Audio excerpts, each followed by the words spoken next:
저는 전에 병원 정형외과의 부주임 의사로 일했었어요.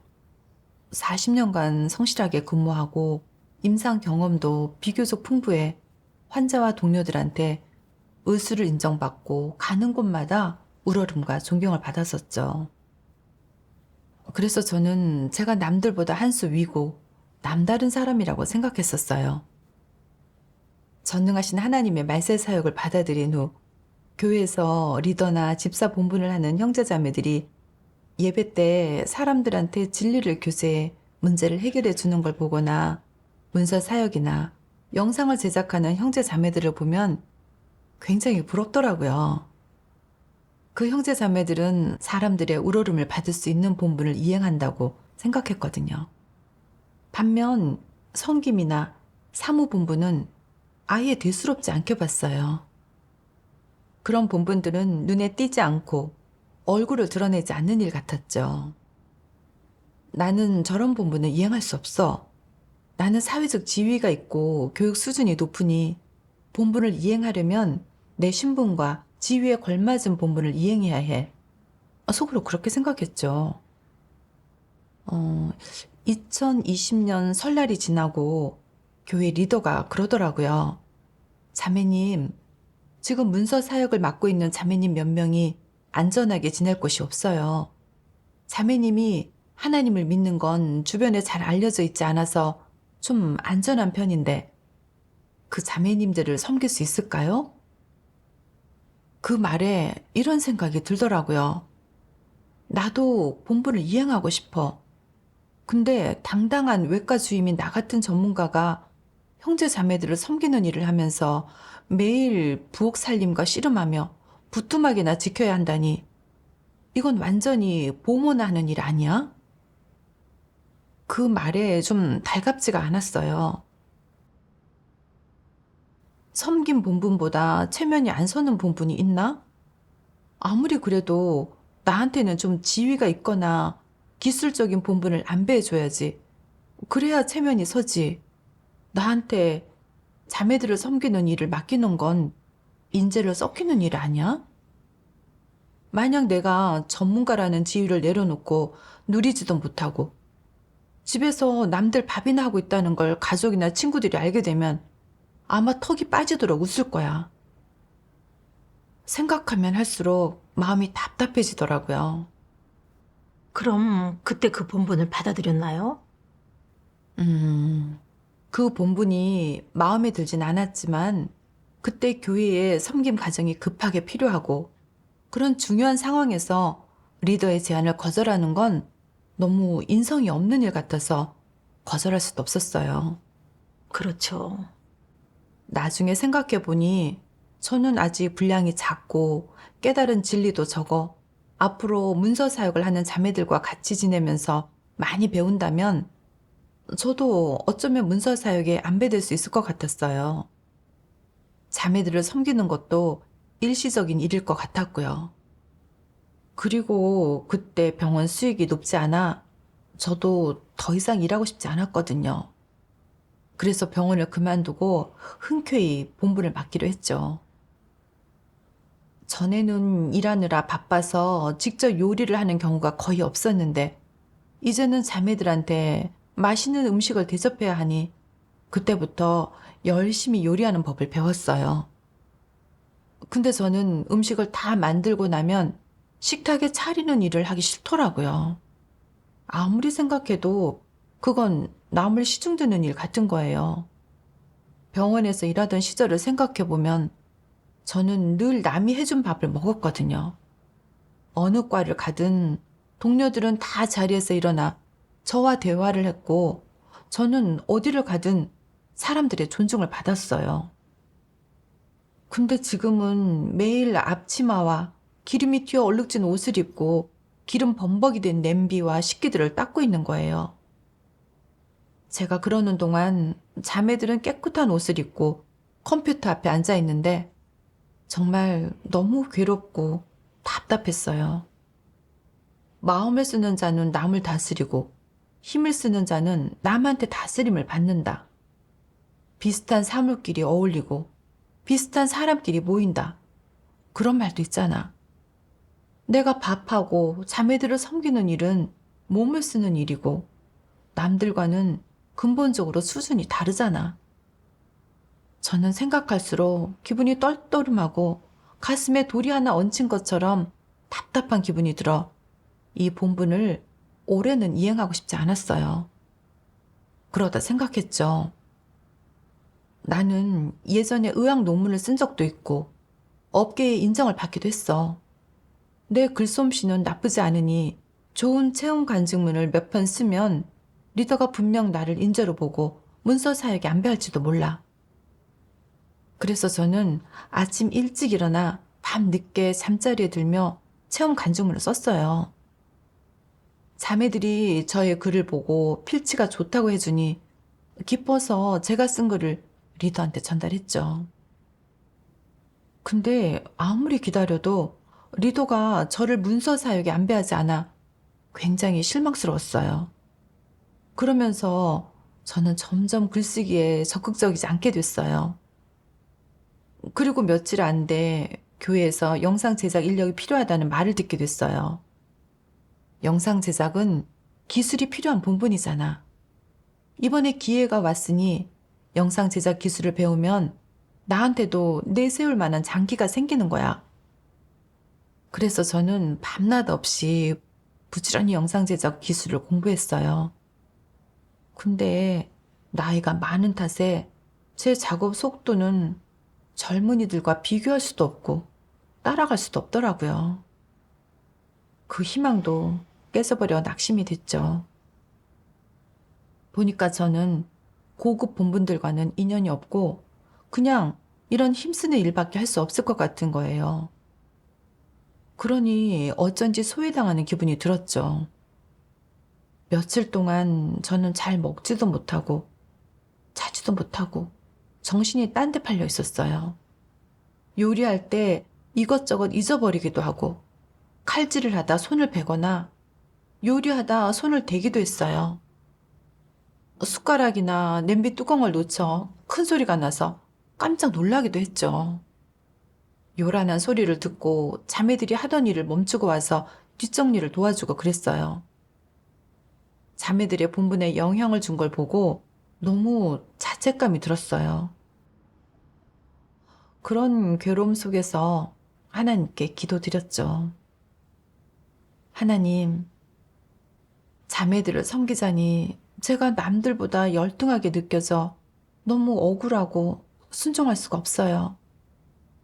어떻게 체험해야 할지 모르겠어요. 저를 이끌어 주세요. 아멘. 그 후 저는 이 말씀을 보게 됐어요. 전능하신 하나님 말씀. 어떤 본분을 이행하든 그것의 상하 귀천을 구분해서는 안 된다. 이는 하나님이 맡겨주신 부탁이고 하나님 집의 사역이긴 하지만 이런 일을 하면 남들이 깔볼 거야. 체면이 서는 일은 남들 보고 하라고 하고 티나지 않고 뒤에서 힘을 내는 일은 나한테 시키네. 이건 불공평하잖아. 난 이 본분을 이행하지 않을 거야. 난 체면도 세우고 이름도 날리는 본분을 맡아야 해. 이름을 날리거나 체면을 세우지 못한다 해도 내게 이득이 되고 몸이 편한 본분이어야 돼.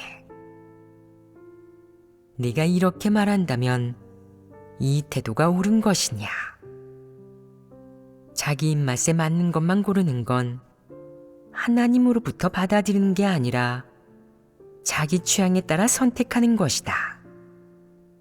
이는 본분을 받아들이는 게 아니라 본분을 거절하는 것이며 하나님을 거역하는 모습이다. 그 안에는 개인적인 취향과 바람이 섞여 있다. 내가 체면과 지위, 자신의 이익 등 갖가지 요소를 고려하면 그것은 순종하는 태도로 본분을 대하는 것이 아니다. 아멘. 아멘. 하나님 말씀은 바로 저의 내적 상태를 폭로하고 있었어요. 저는 스스로를 신분과 지위가 있는 전문가급 인물이어서 어디를 가든 존중과 우러름을 받는다고 여겼기 때문에 그걸 미천으로 삼아 스스로를 남다르다고 생각했어요. 저한테 형제자매를 섬기는 일을 맡기니 저는 전문가의 신분을 잃게 된 것 같아 서러웠죠. 네. 하나님 말씀의 심판과 폭로로 저는 그제야 섬기는 일을 굉장히 하찮게 여겼던 이유는 제가 늘 이방인의 관점으로 본분을 대했기 때문이었다는 것을 깨달았어요. 본분을 높고 낮음, 귀함과 천함으로 나눠 등급화하고 얼굴을 드러내고 이름을 남길 수 있는 본분은 기꺼이 이행하려 하고 알려지지 않고 뒤에서 묵묵히 해야 하는 본분은 대수롭지 않게 여겼어요. 그런 관점들에 꽉 묶여 저는 본분 이행이 달갑지 않고 심지어 본분을 내팽개치고 싶다는 생각까지 한 거예요. 네. 저는 본분을 이행하면서도 하나님의 마음을 조금도 헤아리지 않았어요. 이건 분명 저의 얼굴을 드러내 이름을 남기려는 거고 결국 명예와 지위를 추구하고 있었던 거예요. 제가 본분을 이행할 기회를 얻을 수 있었던 건 하나님의 은총이잖아요. 그런데도 저는 제 취향대로 본분을 고르고 선택하려고 했어요. 정말 이성이라고는 조금도 없었죠. 그런 생각에 하나님께 너무나 죄송스러운 마음이 들더라고요. 그래서 마음을 가라앉히고 본분을 제대로 이행하겠다고 속으로 다짐했어요. 그 후 저는 의식적으로 저의 내적 상태에 관한 하나님 말씀을 먹고 마시며 하나님께 기도드렸고 마음을 가라앉히고 자매들을 섬길 수 있었어요. 하나님께 감사하네요. 근데 그 후에 일어난 일로 제 마음은 또 파동을 치기 시작했어요. 제가 섬긴 한 자매가 교회 리더로 뽑힌 거예요. 무척 부러웠죠. 문서 사역이 얼마나 가치 있는지를 좀 봐. 멋지기도 하면서 얼굴도 드러낼 수 있고 거기다 교회 리더까지 할 수도 있잖아. 그러다 다시 형제 자매를 섬기고 있는 자신을 보면 두각을 드러낼 기회가 보이지 않는 거예요. 매일 앞치마를 두르고 있는 저한테서는 늘 요리를 볶다 뺀 기름 냄새만 났어요. 특히 매번 식재료를 사러 나갈 때마다 누가 저를 알아보고 그렇게 훌륭한 의술을 가지고 왜 병원에서 일을 안 하냐고 물어볼까봐 두려웠어요. 그래서 매번 집에서 나오면 고개를 푹 숙이고 다른 사람의 시선을 피해 다녔고 집에 돌아와서야 안도의 숨을 쉴 수 있었어요.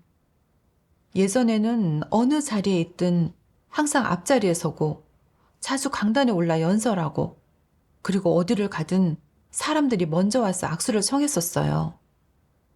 근데 지금은 남들이 볼까 두려워 식재료도 몰래 사는 지경이 된 거예요. 그러니 생각할수록 괴롭고 저도 모르게 예전에 사회에서 누렸던 화려한 시절이 떠오르더라고요. 전문가, 주임, 교수 같은 그런 호칭들이 너무 그리워 저도 모르게 종종 과거를 되새겼어요. 상사의 높은 평가, 동료들의 축켜 세움, 환자들의 둘러싸임 속에서 정말 품위 있고 화려하게 살았다고 생각했었어요. 근데 지금 저는 토종닭이 돼버린 봉황 신세 같았어요. 이 본분 이행은 언제쯤 끝이 날지 저도 모르게 마음이 쓰려오더라고요. 맛있게 식사하는 자매들을 보면서도 저는 밥을 넘길 수가 없고 얼마 안 가 살이 쏙 빠져버렸죠. 그때 원장한테 갑자기 전화가 왔는데 병원으로 돌아와 달라고 하더라고요. 그러니 마음이 동요하기 시작했어요. 차라리 병원으로 돌아가면 사람들의 우러름을 받던 과거의 삶을 되찾을 수 있고 전문가로서 품위도 회복할 수 있어. 근데 섬긴 본분도 너무 중요하잖아. 집에서 자매들의 안전을 지켜야 하는데 병원으로 돌아가면 본분을 이행할 수 없어. 그래서 얼른 하나님께 기도드렸어요. 하나님, 저는 늘 과거의 지위와 명예를 내려놓지 못하고 있어요. 제가 자신을 인식하고 순종할 수 있게 이끌어 주세요. 아멘. 구하다가 이 말씀을 보게 됐어요. 전능하신 하나님 말씀. 사람의 신분과 사회적 지위, 출신을 어떻게 대해야 하는지 묵상해 보아라. 어떤 태도를 가져야 옳겠느냐? 먼저 하나님 말씀에서 하나님이 이 일을 어떻게 대하는지 알아보아야 한다. 그래야만 진리를 깨달아 진리에 어긋나는 일을 하지 않을 수 있다. 그럼 하나님은 한 사람의 출신 가정이나 사회적 지위, 그리고 후천적인 학력과 그가 사회에서 쌓은 부를 어떻게 보겠느냐? 내가 무슨 일이든 하나님 말씀에 따라 바라보지 않고 하나님 편에 서서 하나님으로부터 받아들이지 않는다면 이를 바라보는 내 관점과 하나님의 뜻에는 분명 격차가 있을 것이다. 그 격차가 크지 않고 작은 오차 정도라면 문제되지 않겠지만 하나님의 뜻에 완전히 위배된다면 진리에 부합하지 않게 된다. 하나님에게 있어 하나님이 사람에게 무엇을 얼마나 주는지는 하나님이 정하는 것이다. 사람이 사회에서 어떤 지위를 갖는지도 하나님이 정해놓은 것이지 절대 사람에게서 비롯되는 것이 아니다. 하나님이 한 사람을 힘들고 가난하게 했다고 해서 그 사람에게 구원받을 희망이 없겠느냐? 그가 신분이 낮은 사회 하층민이라고 해서 하나님이 그를 구원하지 않겠느냐? 그의 사회적 지위가 낮다고 설마 하나님 눈에도 그의 지위가 낮겠느냐? 꼭 그렇지만은 않다. 이것은 무엇에 달려 있느냐? 그가 걷는 길, 그의 추구, 진리를 대하고 하나님을 대하는 그의 태도에 달려 있다. 사회적 지위가 매우 낮고 가정 형편이 궁핍하며 학력도 높지 않은 한 사람이 착실하게 하나님을 믿고 진리와 긍정적인 사물을 사랑한다면 하나님이 보기에 그 사람의 신분이 높겠느냐 아니면 낮겠느냐, 귀하겠느냐 아니면 천하겠느냐? 귀하다. 이런 면에서 봤을 때 한 사람의 신분의 높고 낮음, 귀하고 천함은 무엇에 달려 있겠느냐? 바로 하나님이 어떻게 보는지에 달려 있는 것이다. 하나님이 너를 진리를 추구하는 사람으로 본다면 너는 값지고 귀하며 귀중한 그릇이겠지만 내가 진리를 추구하지 않고 하나님에게 진심으로 헌신하지 않는 것을 본다면 너는 하찮고 귀하지 않으며 비천한 그릇일 것이다. 내 학력이나 사회적 지위가 아무리 높아도 진리를 추구하지 않고 깨닫지 못하면 내 신분은 높아질 수 없다. 설령 너를 옹호하고 추앙하며 숭상하는 사람이 많다고 해도 너는 천한 존재일 뿐이다. 그렇다면 하나님은 어째서 사람을 이렇게 보겠느냐? 사회적 지위가 이토록 높고 많은 사람에게 추앙받으며 심지어 명망이 그토록 높은 존귀한 사람이 어째서 하나님의 눈에는 비천해 보이겠느냐? 하나님이 사람을 보는 관점과 사람이 사람을 보는 관점은 어째서 정반대인 것이냐? 하나님이 의도적으로 사람과 대립하겠느냐? 절대 아니다. 하나님은 진리이자 공의이지만 사람은 폐괴된 인간이며 진리나 공의가 없기 때문이다. 하나님이 사람을 판단할 땐 하나님의 기준이 있다. 진리가 바로 하나님의 판단 기준이다.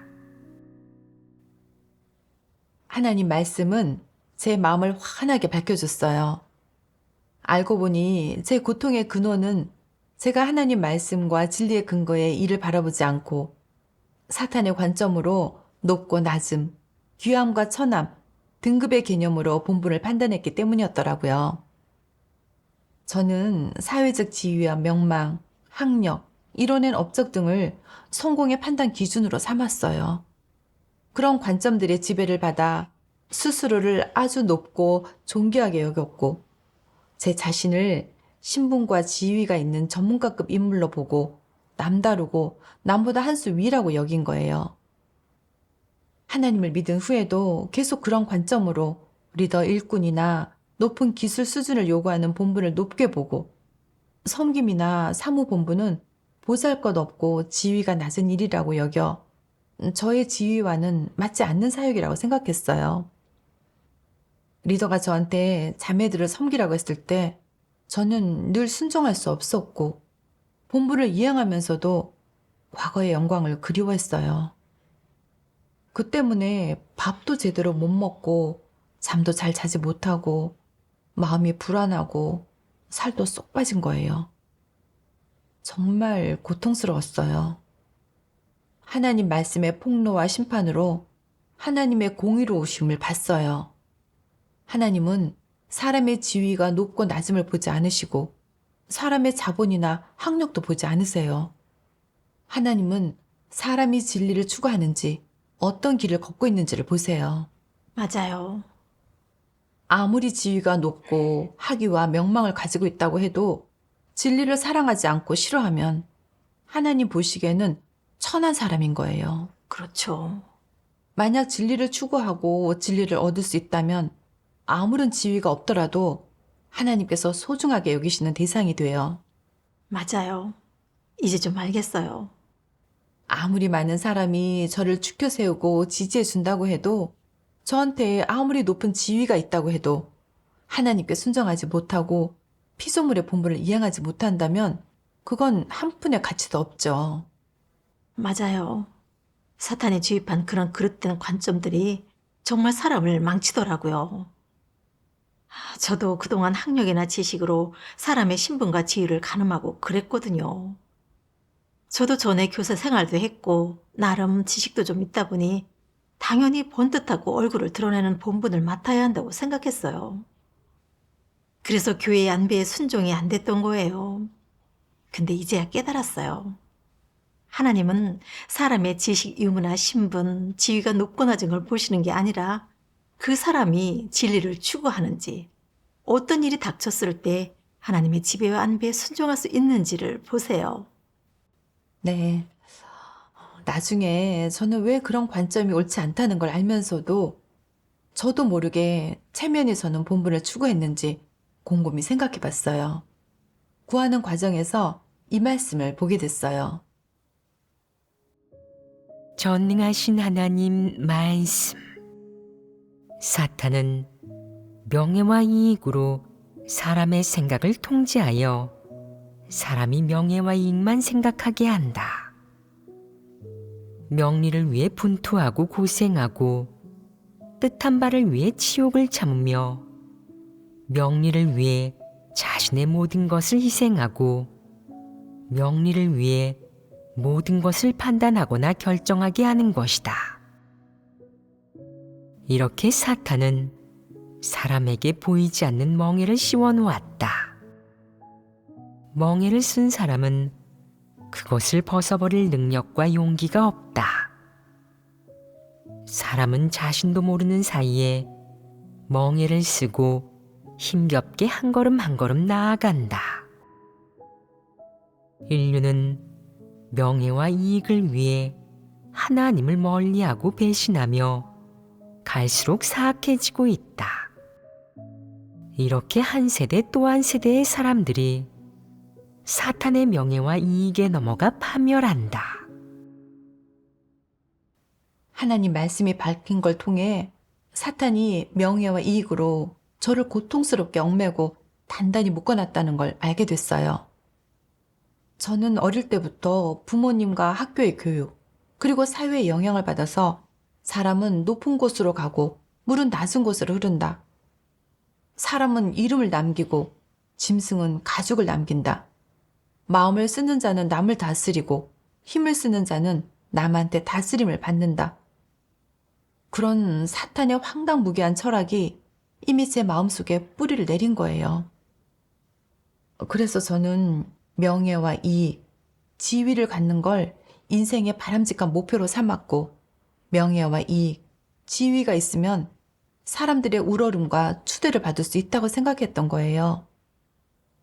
또 학교에서든 사회에서든 교회에서든 늘 등급과 지위를 중요시했고, 열심히 기술을 익혀 무리해서 높은 지위와 명망을 가지길 바랬어요. 그렇게 살아야 제 존재의 가치를 드러낼 수 있다고 생각한 거죠. 네. 명예와 이익, 지위를 얻지 못할 때면 앞날이 암담했고 너무 괴로워 본분을 이행해도 힘이 나지 않았어요. 지위와 명예, 이익은 마치 족쇄처럼 시시각각 저를 통제해 저도 모르게 하나님을 멀리하고 배반하게 했어요.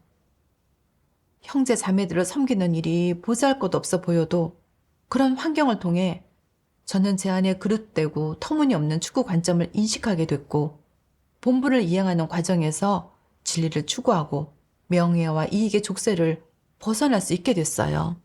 네. 하나님의 애쓰시는 마음을 깨닫고 저는 마음속으로 하나님께 감사드리며 너무나 후회하고 자책했어요. 하나님께 기도드렸죠. 하나님, 그런 환경을 마련해 저의 잘못된 추구 관점을 드러내 주셔서 감사합니다. 회개하고 싶어요. 더 이상 지위와 명망을 추구하지 않고 순종하고 성실히 본분을 이행하겠습니다. 아멘. 그래서 저는 병원의 요청을 사양하고 집에 남아 본분을 계속 이행했어요. 하나님께 감사드려요. 그 후에 또 이 말씀을 보게 됐어요. 전능하신 하나님 말씀. 하나님은 어떤 사람을 원하느냐? 위인, 유명인, 위대한 사람, 온 세상을 깜짝 놀라게 하는 사람을 원하겠느냐? 아닙니다. 그러면 하나님은 어떤 사람을 원하느냐? 착실하게 기준에 맞는 피조물이 되는 사람을 원합니다. 그렇다. 또 어떤 사람이 있느냐? 하나님은 정직한 사람, 하나님을 경외하며 악에서 떠나고 하나님께 순종하는 사람을 원하십니다. 모든 일에서 하나님 편에 서고 하나님을 사랑하길 추구하는 사람을 원하십니다. 역시 맞다. 다시 말해 하나님과 한마음 한뜻이 될 수 있는 이들이다. 사람이 최종적으로 구원을 받을 수 있는지는 어떤 본분을 이행했는지에 근거하는 것이 아니라 진리를 깨닫고 얻었는지, 최종적으로 자기 앞날과 운명을 고려하지 않고 절대적으로 하나님께 순종하고 하나님의 배치에 따르며 기준에 맞는 피조물이 될 수 있는지에 근거한다. 하나님은 공의롭고 거룩한 하나님이며 이 기준으로 모든 사람을 판단한다. 이 기준은 영원히 변치 않으니 너는 반드시 명심해야 한다. 이 기준을 마음에 굳게 새기고 어떤 경우에도 진리 추구의 길을 떠나 비현실적인 것을 추구하려 하지 마라. 구원받는 사람에 대한 하나님의 요구 기준은 영원히 변치 않으며 누구에게나 동일하다. 말씀에서 깨달았어요. 하나님은 높은 지위에 있는 사람을 원하시는 게 아니라 착실하게 피조물의 본분을 잘 이행하는 사람을 원하세요. 제가 세상에서는 좀 신분도 있고 지위도 있었지만 깨달은 진리는 아주 얕았어요. 리더 일꾼이나 문서 사역을 하려면 진리를 깨달아야지 단순히 지위가 있고 교육 수준이 높다고 할 수 있는 게 아니에요. 그러니 마땅히 이성을 갖고 제 능력에 맞는 본분을 이행해야 해요. 또 지금 저희 집이 섬기기에 적합하니까 착실하게 자매들을 섬기며 진리를 잘 추구하는 게 바로 제가 갖춰야 할 이성이에요. 네, 사실 어떤 본분을 이행하든지 그저 호칭이 다르고 사역하는 항목이 다를 뿐이지 피조물이라는 신분과 본질은 변하지 않잖아요. 그렇죠. 저는 자신을 너무 높고 존귀하게 여겼고 전문가나 명의를 자처하며 마치 제가 남들보다 한 수 위라고 생각했던 거예요. 늘 형제자매를 섬기는 일은 지위가 낮다고 여기고 명예롭고 얼굴을 드러낼 수 있는 본분을 이행하고 싶어 했어요. 남의 떡이 더 커 보여 착실하게 본분을 이행하지 못했고 심지어 마음속으로 하나님을 대적했어요. 이성이 조금도 없을 만큼 교만했죠. 욥을 떠올려 보니까 그는 동방 사람 중에서 가장 큰 자로 지위와 명망도 높았는데 그런 높은 지위로 자신을 내세우지도 않았고 지위가 주는 명예에도 신경 쓰지 않았더라고요. 지위가 있든 없든 욥은 하나님을 경외하고 하나님을 크게 높였어요. 그게 욥의 이성이었죠. 맞아요. 그래서 하나님이 욥을 기준에 맞는 피조물이라고 칭찬하신 거죠. 네. 제가 욥이랑은 비교할 수도 없지만 욥을 본받아 기준에 맞는 피조물이 되기를 추구하고 싶어요. 아멘. 제가 더 이상 명예와 이익, 지위를 추구하지 않게 되니 제 마음가짐도 바뀌더라고요. 모든 본분이 다 중요하고 어느 본분 하나 빠져서는 안 된다는 걸 알게 됐죠. 만약 섬기는 사람이 없다면 형제자매들이 안심하고 본분을 이행할 환경이 없게 돼요. 그렇죠. 그 후로 저는 의식적으로 저를 저버리기로 결심하고 정성껏 매 끼니를 잘 챙기고 자매들의 안전을 지켜 그 자매들이 안심하고 본분을 이행할 수 있게 했어요. 하나님께 감사하네요. 점점 저와 자매들 사이에 등급의 차이가 있다고 느끼지 않게 됐죠. 음식할 때면 마음속으로 찬양을 흥얼거리고 일이 끝나면 기도하는 마음으로 하나님 말씀을 읽고 차분하게 저의 체험과 수학을 되새기고 체험 간증물을 쓰면서 매일매일을 충실하게 보냈어요. 이렇게 사니 너무 편안하고 마음도 참 가벼워졌어요. 하나님께 감사하네요. 그렇게 교제해 주시니 제 마음도 환해지네요. 이제 어떻게 실행해야 할지도 알겠고요.